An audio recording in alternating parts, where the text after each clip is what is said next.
When we first started with Ambleside Online, I thought I had our plan set and ready to go.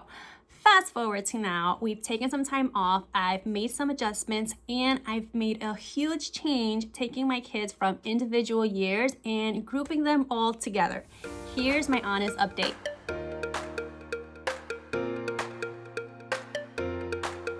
Welcome back, friends. If you're new here, my name is Michelle. I am a homeschooling mama to 4 kiddos, ages 13 all the way down to 10 months.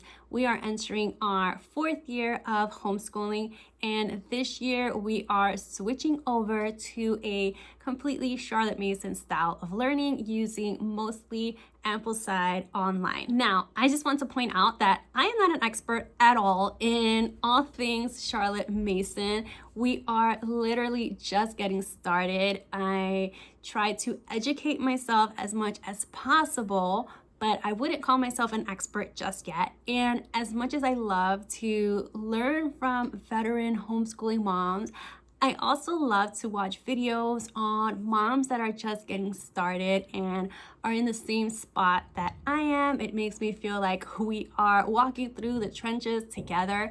So that's kind of why I share my videos as a newcomer here in the Charlotte Mason world and just getting started with Ambleside Online and sharing our journey from the very beginning in hopes that it will help somebody else that's in the same shoes, the same place that I am in, and that you kind of can learn from my mistakes. You can kind of see our ups, our downs, what's working and what's not. So that's kind of why I like filming these updates, and hopefully you guys like watching them. So we are just wrapping up our 2nd month with Ambleside Online. My kids are in years 4, 5, and 6, and they are going into grades 4, 7th, and 8th.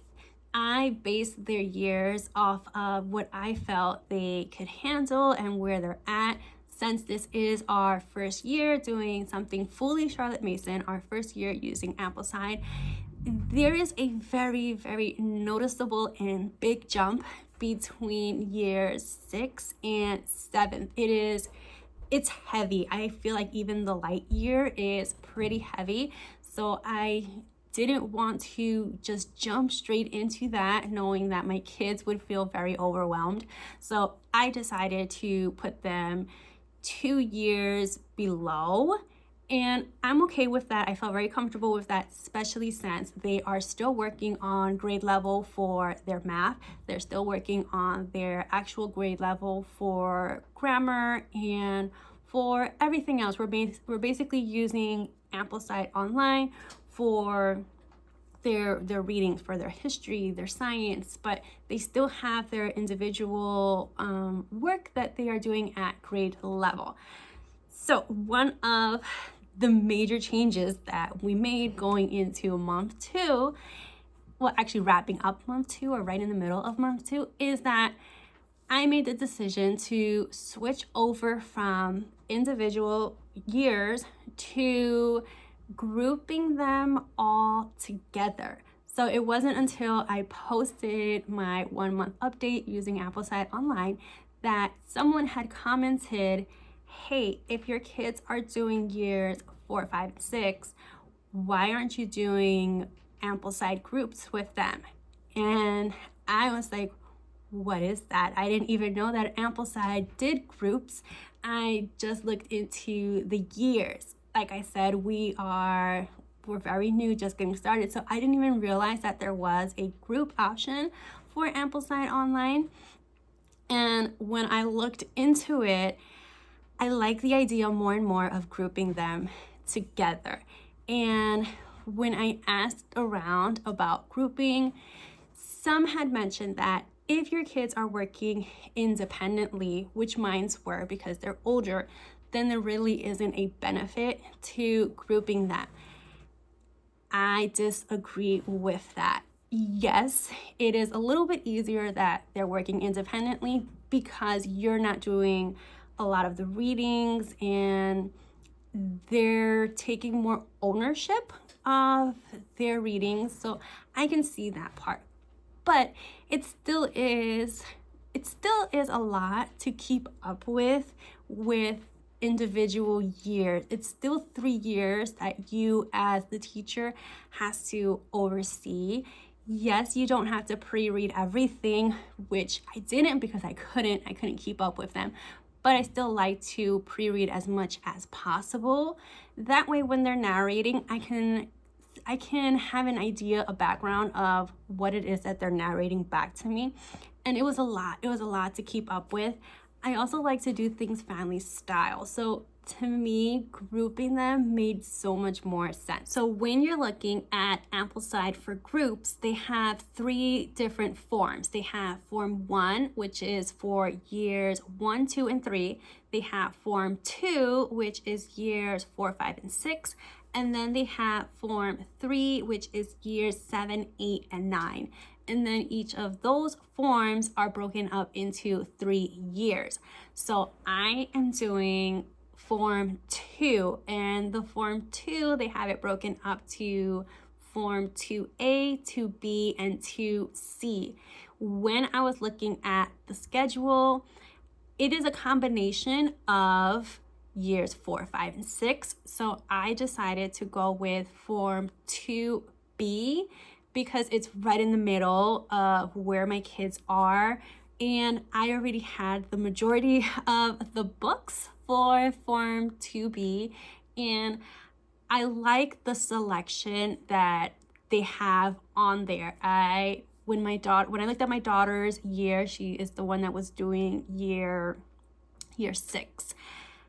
I really like the science that she's doing, and she was working on the anatomy from Apologia, and also it couldn't just happen. And when I was scheduling her things, I was like, man, I really wish that we were doing this together as a family. Like, this is such a good science. And I was kind of a little bit bummed that, like, I was happy that she gets to do it, and that my kids the other 2 would eventually do it the following year.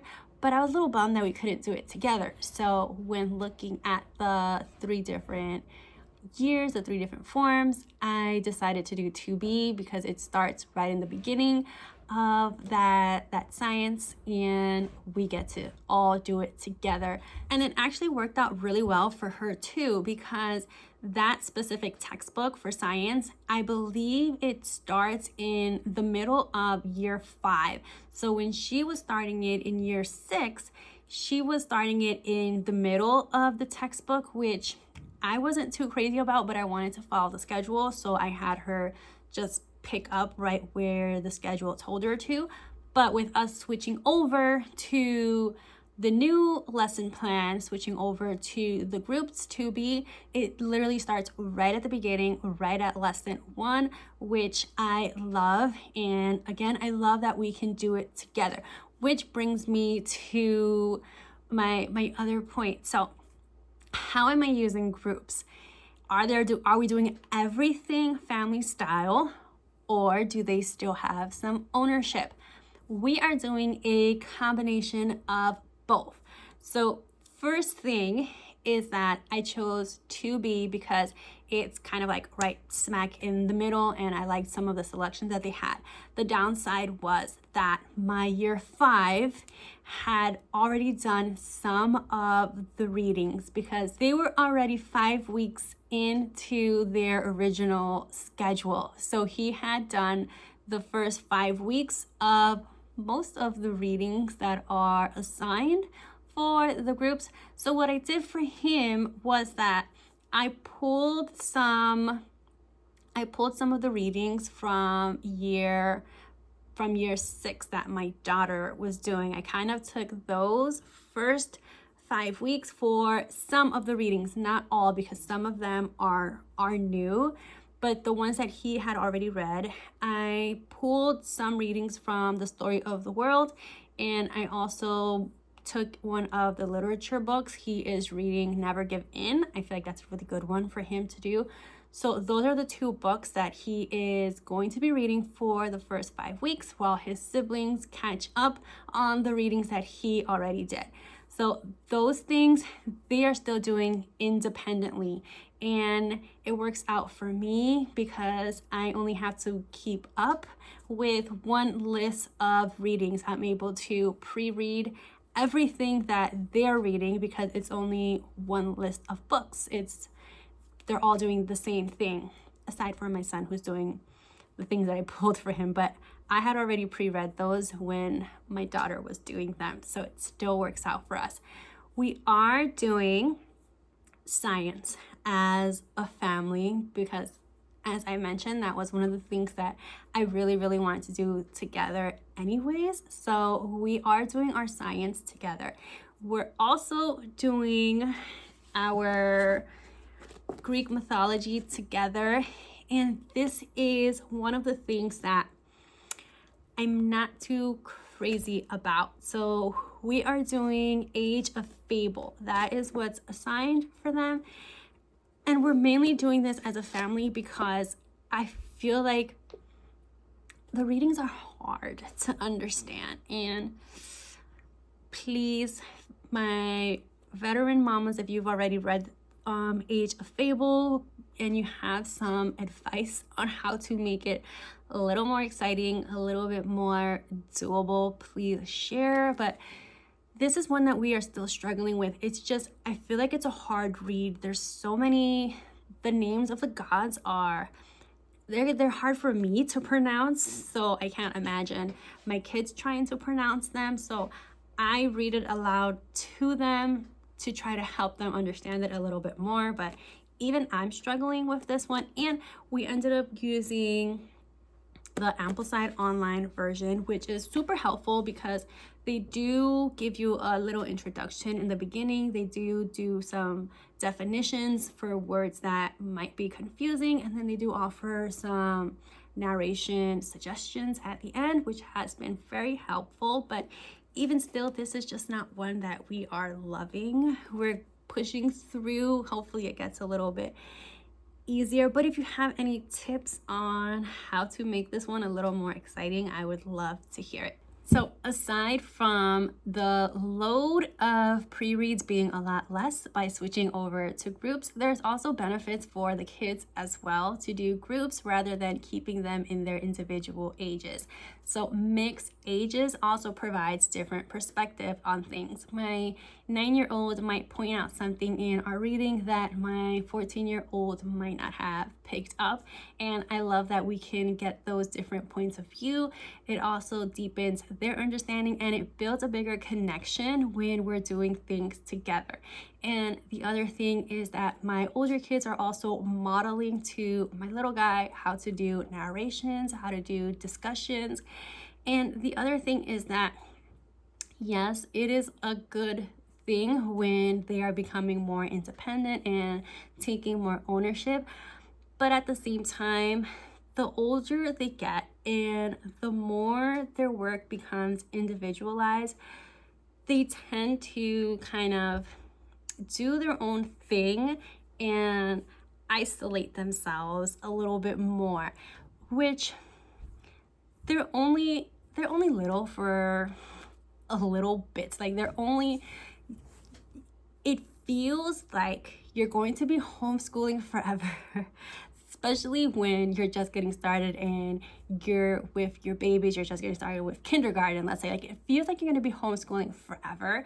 And the reality is that the years go by so fast. Like, my daughter, she is in 8th grade. She's going to be going into high school next year. And I still want to appreciate the year and the time that we have together.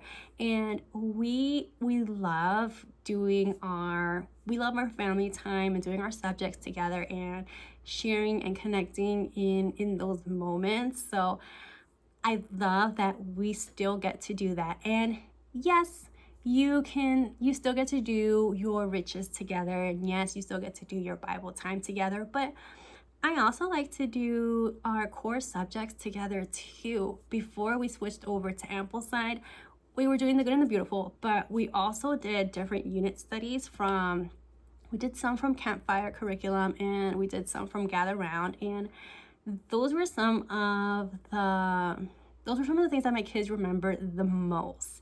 We did what was it that we said, living off the land from Gather Round, the first year that we started homeschooling, and they will still refer back to it. They loved all of the little experiments that we did together. So like, I like doing some of the core things together too, and I don't want to get rid of that part of our homeschool. So that was a big one when I heard that Ambleside offers groups, and I was very excited that we get to have that time back. And yeah, so there are also benefits to doing groups even if your kids are independent. So if they're in similar ages, I say why not group them all together? Why not?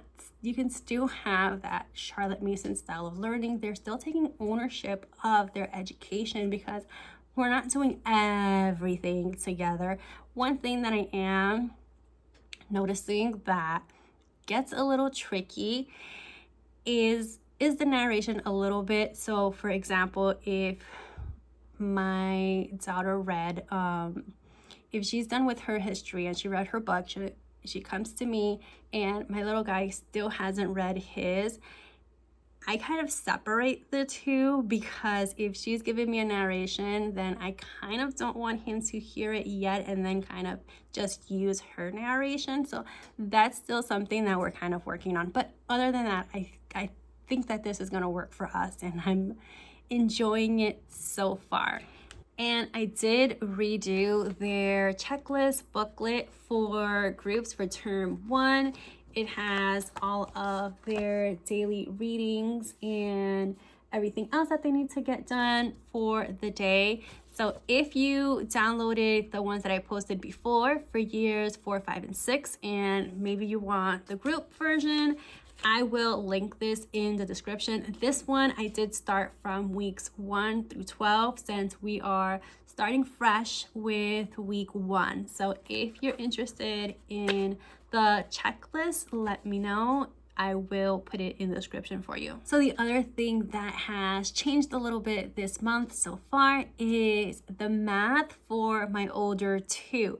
So at the beginning of the year, I didn't even have a math for them yet because I was still trying to figure out what it was that we were going to do. And it was fine because it was summertime, so I usually give them a break from math anyways. And I was kind of running with the whole Charlotte Mason, let's do everything Charlotte Mason style. So I tried out Life of Fred. We were doing the Good and the Beautiful before, and then we switched over to Master Books for a little while. I wasn't crazy about it. I thought that I just wasn't too crazy about it. And then we went back to the Good and the Beautiful. There's things that I like, there's things that I didn't like from the Good and the Beautiful. The main thing was just how long it takes for my kids to get through the lesson. And number 2 was also that some of the math on there was a little bit tricky even for me, and the teacher's guide just gives you an answer. It didn't really break things down step by step, which that was a little bit of an issue for me. But anyways, I heard about Life of Fred and I was like, hey, maybe this will work. It's very storybook based and there's not much questions. I think it's like 5 questions that they have to do at the end. And let's try this. Big flop for us. It just didn't work.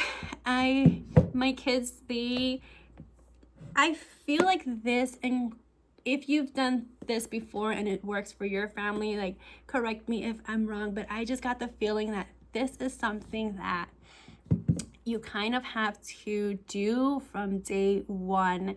And if you weren't doing it and you're already used to the workbook style, it's kind of hard to get into Life of Fred. And I have heard that it's not something that works for everyone, that it takes some getting used to. And unfortunately, it just really didn't work for my kids. They really gave me a hard time the whole way that when we were trying to do the lesson, and they felt that the stories were very baby-ish, so they couldn't get into it. My son kept telling me that he literally feels like he is learning nothing and that he's wasting his time. Like, it just didn't work for us.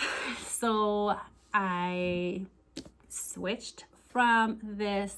I feel like we might still use this kind of as a review for them. I don't feel like it's gonna work as a standalone curriculum, at least not for us. So what I did end up buying for my older two is Christian Light, and I really think that this is gonna work for us. And I'm honestly, as of now, once my fourth grader, once he is done with his math, because he's currently working through math 4 from the Good and the Beautiful, once he's done with his, I'm going to be buying the level 5 from Christian Light, because so far this is really working for us. I feel like it's very straight to the point. There's not too many questions on here, because if you just look at it at a glance, it might look like a lot, but it has little like checkpoints, and they'll say if your kid already knows this, they can skip over to this part. So they don't have to do all the questions, but at the same time, if they're not understanding something, they have that extra practice there for them to refer to. And then aside from their workbooks, oh, I also like that it comes in little pamphlets, so the kids get a little sense of accomplishment once they finish the little booklet and get to go to the next one. So that's something that is a little bit of a positive for me, my kids. The other thing that I love is the teacher's guide, because the teacher's guide, look at this big giant baby, it breaks it up step by step, which I need to brush up on my math skills. That area of my brain is very, very dusty right now. So I need them to walk me through step by step on these problems so that I can then explain it to my kids without looking like I have no idea what I'm talking about.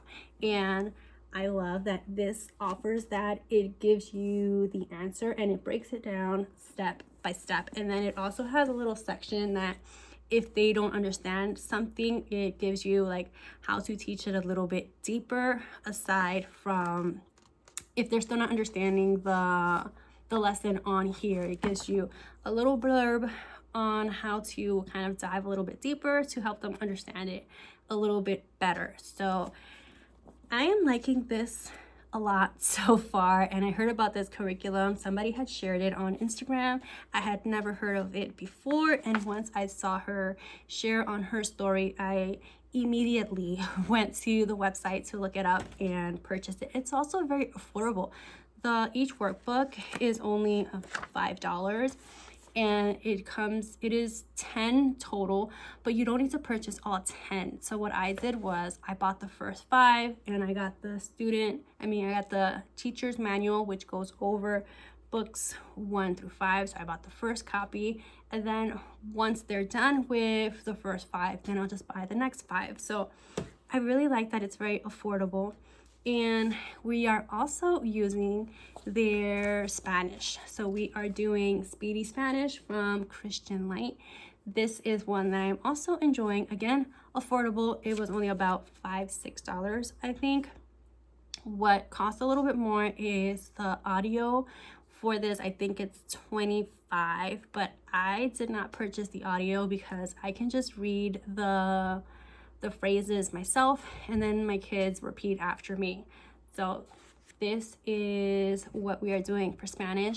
I love that it's not super basic, because my kids they understand Spanish, they just can't speak it. So they do know the basics, they know their numbers, they know their colors. So it's not too basic, but at the same time, it's not too complicated for them either. I think it's just right.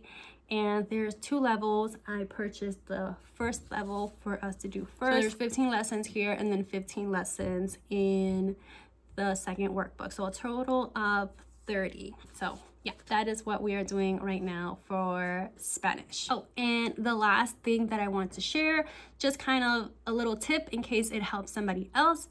We are doing our Shakespeare. We are doing Macbeth. And I shared before how we were doing Macbeth. We read 2 of the Usborne kids version of the story first to get them familiar before we jump into the actual play.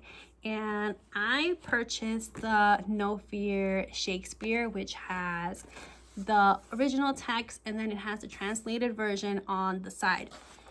After I bought this was when I saw some comments on the Ambleside Facebook group saying that this version, if you're going to be using the updated translated version, that it's not the best because they kind of translate it word for word and then it kind of throws things off from what I heard. So we were reading the original text, and I will say that it's not easy to read. So if you are struggling with Shakespeare, here is what we're doing now. I thought that just reading the two kid-friendly version and then jumping into the original text would be enough. It was not. We were all struggling. My husband was like, we're lost. He's like, I'm lost, the kids are lost, nobody's listening to you right now, so just give up on it. We did it. Here is what we are doing. So what I did was I went on YouTube and I looked up a animated summary of each scene. I think the YouTube channel that I found is called Nerd Study. I will double check and then put them in the description. But what I did was that I found a YouTube animated summary for each scene. And what we'll do is we will watch that first, and the kids love it because it's actually, the animation is really, really good. So they're pretty into it, and it gives you a quick summary, and they do include some of the original verbiage on there, so the kids are able to hear that. And then after that, instead of me struggling to read the original text to my kids, I used one of my Audible credits to download the dramatized retelling of the play. It's using all of the original words in it, so it's not a watered down version.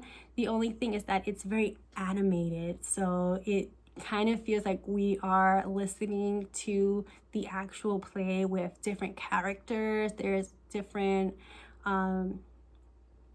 for each character, it's being read by somebody else, so it does feel like you're listening to the play, and it really does make a difference. And I will print out the scenes for my kids to follow along because they switch actors, but it doesn't say what's happening when they switch over. So it's good for my kids to have the actual play in front of them so that they can at least see, okay, this is Macbeth, this is Macduff speaking now, and they get to see that. But that's just my little tip. If you are also doing Shakespeare right now, if you're doing Macbeth, I think they have a few others on there in the YouTube channel that I will link. That's a little tip to help things hopefully make it a little bit smoother for you. So yeah, hope that helps. So that is where we are at so far with our second month of Ambleside Online. We had some ups, some downs. We had some really good moments. We changed some things around here and there, but so far we are enjoying our time using the curriculum, and hopefully month 3 goes a lot smoother for us. If you enjoyed this video, don't forget to hit the like and subscribe button to continue to follow along with our journey. And I also share different parenting and mothering tips, and I share about my faith on here as well. And I also would just love to continue to get to know all of you. Let me know in the comments, how is your start of the school year going so far? If you're also doing Ambleside Online, have you made any changes? What have you been loving? What have you been struggling with a little bit? Let's have a chat in the comments. Thank you so much for watching, and until next time, bye everyone.